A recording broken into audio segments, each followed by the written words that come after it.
Coming to you straight from Indianapolis, aka the Circle City, this is the Taking Back You Momcast. The Taking Back You Momcast is a witty, authentic, and sometimes sarcastic podcast for millennial mamas who are in the thick of mom life. And I'm your host, Dani Carter-Iddens, wife, millennial mama, motivational speaker, and motherhood advocate.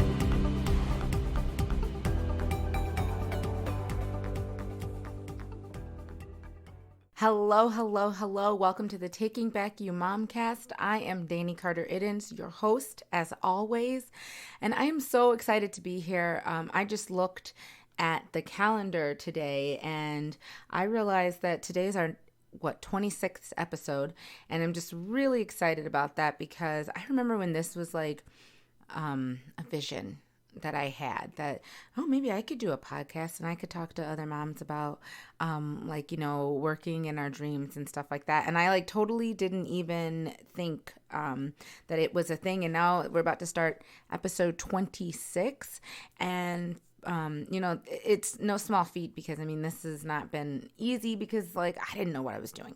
So thank you so much. If you are listening, thank you so much. I really appreciate it. And, share this with other people. Share, if you know somebody who needs to hear what we're talking about each week, please share the podcast with them. I don't know. I want to help moms, like I say every single week. And so that's what I'm here to do. So if you know a mom that needs to hear something good, then please share this podcast with them. You can point them to me at Dani Carter-Iddens on social media, and I'll get the word to them somehow, some way. So this week we're going to kind of stop. We're going to do kind of a special week, and don't worry, it's not going to be like a clip show or anything like that, but we're going to talk about something that I am doing, a challenge that I am doing, and I want to invite you to do it with me, and kind of, I'll talk about how that can happen, but I would love for you to do this with me. And listen, it doesn't matter, because I know some of the people who listen to the show are not women, so don't think that here we go, here's some woman thing. You can be a man and do this with me too. I invite you to join me. I would love it if you did. Mwah, welcome. I am doing a challenge right now, and I've been doing it for the last couple of years. And it's called the Last 90 Days Challenge, and it's with Rachel Hollis. You guys know I love me some Rachel Hollis. I'm always talking about how much I love her. She's just the cutest little thing ever. But anyways, I love her. I love the message that she puts out. And one of the things that she talks about is the last 90 days of every year. So that would be October 1st through, the last day of the year. And just kind of getting your mindset for the new year and to, getting your mindset to accomplish the goals that you have for the next year. And really just, focusing on those goals and just how you're going to get them accomplished, how you're going to get them done. She talks about how, it takes 21 days to form a habit, but it takes 90 days to create a lifestyle.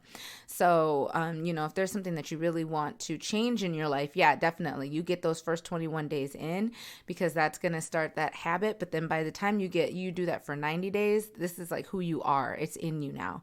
And I really, really like that concept because I will tell you this, the whole idea for 2019 for Taking Back You and for the Taking Back You Momcast was the, get your life right. It's on my website. If you go to the DaniCarterIddens.com, it's right at the beginning. It says, let's get your life right. And that's my whole thing is let's get your life right. And so even the first episode of my podcast was called Get Your Life Right. And we have a thing around my house where we always say, I'll go 2019. And then my son goes, get your life right. So that was our focus for 2019 was to get your life right. And that idea was bred from the Last 90 Days Challenge from 2018. And so, good things happen there. Things that are happening this year happened during that challenge. And I couldn't tell you about them because I was just working on them, ruminating them. But now I can tell you after they've come to fruition that, yeah, they were totally part of what I was doing last year. And so I'm really excited to see what happens in 2020 because, I'm going through this challenge again. And I invite you to join me. So you can, follow the hashtag Last 90 Days Challenge. If you're on Facebook or you're on Instagram, look up Rachel Hollis and you can find out more information for how to join. I know you're thinking to yourself, Dani, it's October 2nd, so I'm a day late. Well, guess what? You may be a day late, but you're not $1 short because you can still jump in. It doesn't matter. The point is that you get started. So the idea of the last 90 days challenge is really simple. It's like, okay, here's one of those things. What is it? They say it's simple, but it's not easy. So this is like one of those things. It's simple, but it's not easy. So you have your 5 to thrive. It's what Rachel calls her 5 to thrive. And these are the things that she does every single day. And this is what she does every single day. So then you think to yourself, well, she's pretty successful, right? So maybe I should do these things every single day, and maybe it'll help me feel more successful in my life as far as what I would like to be successful in. First thing that she says is she gets up an hour earlier than normal and she uses the time for herself. I don't get up an hour earlier. I'm not going to lie to you because an hour early is just beyond my comprehension of understanding. I get up like a half hour early and I read. A lot of times I'll read. I might read my Bible, I might read my book, but it's really just like Dani time. And I don't even get out of bed. Because some people, if you're like me, you are just not a morning person. So from going from like 0 to 60, it like getting up and getting dressed and doing, I can't, it's not in my understanding. But I can wake up at, 5:30 or at 6 o'clock, depending on the day, to read for a little bit. And I just have my me time. So I've been doing that. You need to exercise at least 30 minutes every single day. Now, this is why I'm going to lose people. I knew I was going to lose people. Don't freak out. Don't think that means you got to be doing like, cardio, aerobic exercises. No, go for a walk. Take your dog for a walk, or go for a walk with your family at least 30 minutes a day. It does not mean you have to like hit it hard every single day at the gym. It just means you need to do some sort of physical activity for 30 minutes every single day. This is going to help boost your energy. It's going to help you sleep better. It's going to help you. There's just so many things that's going to help you. It's going to raise your endorphins. It's just going to really reduce stress. I can't tell you how much just something like that really helps me when I exercise, even when it's going for a walk, anything like that. You just feel better. Drink half your body weight in ounces of water. So that means you might have to get out a calculator. Some of y'all are really good at math and you can figure it out. Me, I had to get out a calculator so what you do is you take your body weight, and I've talked about this before. I'm a water proponent. You take your body weight and you divide it. You got it? You ready? You divide it by 2. And then that number is how many ounces of water. So like if you weigh 150 pounds and you divide that by 2, I believe the number you're going to get is 75. So that means you would drink 75 ounces of water a day. I know what you're thinking. You're like, I'm going to float away. And you probably will feel like you're going to float away, but it only lasts. And this is where people always, they give up too soon. If you keep drinking your half your body weight in ounces of water, your body will level off and you will get to where you don't need to go to the bathroom like 1,000 times a day. So just trust me, the process works. You got to stick with it for like a week and then you'll be good. Then you won't even notice it anymore. You're going to give up one food category you shouldn't be eating. Now, I'm like a pretty healthy eater. So this was a bit of a challenge for me. I didn't really have something that I was just like, oh no, I just can't eat it. I can't eat this. But I do have things that I do, social media, that, I kind of realized I was doing too much. So you might be able to do some leeway on this one if you're like a super healthy eater or whatever, but there's like an activity that you take part in, like maybe you spend way too much time on Instagram, not speaking from experience or anything like that, but maybe, that can be your thing that you, that you give up for these 90 days. And it doesn't necessarily have to be a food item if that's, not your worry. And then the last thing is to write down 5 things that you're grateful for every single day. Now, some days this is going to be really easy and some days this is going to be like, You're like, I'm grateful for blue paint. I'm grateful for eyelashes. Those are cool. Like you're going to run out of, you're going to feel like you don't have anything to be grateful for, but you need to do that because you need to, kind of take time, take stock and understand what it is that, is happening in your life, the things that can make you, I don't know, that can make you feel good, I guess. And then the other thing that she has, and I actually have the last 90 days journal. I really love this journal. But the other thing that she has you do is she has you write down where you will be in 10 years. And that's like so scary, I think, for a lot of us because it's like, what do you mean? Where will I be in 10 years? In 10 years, I don't even know where I'm going to be tomorrow. How can I tell you where I'm going to be in 10 years? And so, but here's the thing. If you see it, you can be it. Do you know what I mean? And so the whole idea with this, I believe, is to get you like visualizing this so that you can see it.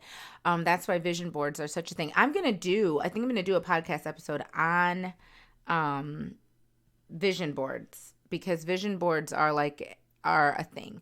And I'm going to tell you all about my experience with vision boards. It's going to blow your mind. Spoiler alert, it might be next week. I have to figure out. It might be because literally I have to tell you about vision boards. If you guys are not on board with vision boards or affirmations, then I'm going to blow your mind. And so stay tuned in the coming weeks. But anyways, those are the 5 things that she tells you to do. Your 5 to thrive. And then when you look inside the journal, if you have the journal, hey guys, please, you don't have to buy the journal. This is the first year I could afford to buy the journal. You don't have to buy the journal. So whatever. I feel good because I can afford to buy the journal. But you know what? I did it for 2 years without the journal and I got a lot out of it. You don't need the journal. It's just cute. It's a cute journal, but you don't need it. She'll tell you that too. She'll tell you that. You don't need the journal. But anyways, the journal just is like right in front of me and it's like a visual. You can literally make your own cute little PDF of the exact same thing that I said to you with little check mark boxes. You can do the exact same thing on your own at home for free. You don't need a journal. I just have one, but please, by no means, I'm not trying to sell you anything. The only thing I'm trying to do is help you be the person that you want to be. So that's it. The other thing she has you do every single day is write down 10 dreams that you made happen. So that sounds like a little difficult, I guess, for some people because they're like, I have no dreams. My dreams are dead. No, they're not. And don't think too hard about it. Like 10 dreams that you made happen. Like, today, today I had sushi and it was good. No, I'm kidding. But you don't have to go super, super deep. You got everybody to school on time. That's something you've been trying to do for a week now and you did it. So you write it down. It doesn't have to be like the greatest victories of our times. You don't have to solve, all the problems of the world. You just have to write down the praise and the joy that you have for your life. And then you're going to write down the goal that you are going to achieve first. You're going to write that down every day. So it could be the same one every single day. And you're going to write that down. So just really fast, I'm going to, in case you're like writing down what I'm saying feverishly because you want to jump in, you're going to do your 5 to thrive. So you're going to wake up an hour, half hour early, and you're going to do you during that time. So you're going to read a book, read your Bible, meditate. I don't know what gets you, in the zone. You could use that time to exercise too. Some people double up and they do the exercising during their hour early. Do what you got to do. Then you work out. That's your second one. You're going to make sure you drink half your body weight in ounces of water. You're going to take away something that you shouldn't be doing, whether it's eating a certain food, an activity that you shouldn't be doing. And then you're going to say 5 things that you are grateful for. Okay. And you're going to do that every single day. And then what you're going to do is you're going to write down 10 dreams that you made happen. And then you're also going to write down your goal that you are going to achieve first. Okay. So that means like, what are you going to do today? And it could be the same thing. It could be this, like if you're working towards a humongous goal, my suggestion to you if you're having a hard time wrapping your mind around this goals idea, I have an episode. It's a while back. I want to say it's like third or fourth episode. It's about SMART goals. Go back and listen to that episode because that brings up all, like, literally explains everything about SMART goals. Specific, measured, achievable, realistic, and timely. That's what the SMART means. S is specific, M is measured, A is achievable, R is realistic. So you have specific and realistic, and then T is timely. And, so sit down and figure out what those, how your goal that you have or goals fits into, whether or not it's a SMART goal, because when you have a SMART goal, then you can figure out how to break that goal down into like discernible steps. So that's what I wanted to talk to you guys about this week, was honestly just the last 90 days challenge. Like I said, it's a little bit different from our usual, mom talks, but kind of not, because this is something that you can do mom life, in the middle of mom life. You can do your last 90 days, because guys, it's not just the last 90 days of 2019. But I said this in my Monday motivation. It's the last 90 days of this decade. And like I had a little bit of a freak out, because remember, you guys, when we like Y2K, remember when we thought 20 years ago we thought the world was going to end on the year 2000. Now here we are. It's 20 years after that, and we're rolling. We're dipping and doing. So yeah, if you would love to join me for the last 90 days challenge, you can listen to this again. I'll show you I'll write down what you need to have in the, I'll do that. I'll do it in the episode notes so you can know what you need for the last 90 days challenge. I'll write down like your 5 to thrive, and then what you need. And I'll even reference to the SMART goals episode if you need to figure out if your goals are SMART. And yeah, if you want to join me, that would be super awesome. Jump on social media, say hi. You can join me on Facebook.com/Dani Carter Iddens. And you can go on there and say like, hey, whether or not you're doing the last 90 days challenge, I am doing it. I love it. I'm super excited. Like I said, the whole theme for Taking Back You was bred during the last 90 days challenge last year. So I'm really just excited to see what our theme for 2020 is going to be. And I'm going to fight the urge to have the theme be, 2020, get your life right. I'm going to fight the urge, but it's going to be hard because I feel like that's always the urge. But anyways, I hope you guys have a great week. Happy Wednesday. Happy beginning of the last 90 days of 2019 and of this decade. Let's make it really, really, really good. And let's just end this decade on a high note. Do you, boo? And I will talk to you next week. Bye. Thanks so much for listening. For more information on Taking Back You and the Taking Back You Momcast, visit us at takingbackyou.com. From there, you'll be able to follow us on social media, listen to past episodes, and learn all about the mission of Taking Back You. Be sure to subscribe to get future episodes. And from all of us at Taking Back You, thank you so much for your support. Hi. I'm Dani Carter Iddens, creator of Taking Back You. My vision for Taking Back You was simple. I wanted to create a safe place for mamas to focus on the dreams that have been placed on their hearts, where they could walk alongside other mamas who get and give advice on how to do this mom thing. I want to tell mamas what I wish someone had told me, and to build a community of mothers who aren't afraid to reach for the stars, even while holding their children in their arms. Want to learn more? Visit takingbackyou.com, because at Taking Back You, we know happy moms raise happy kids.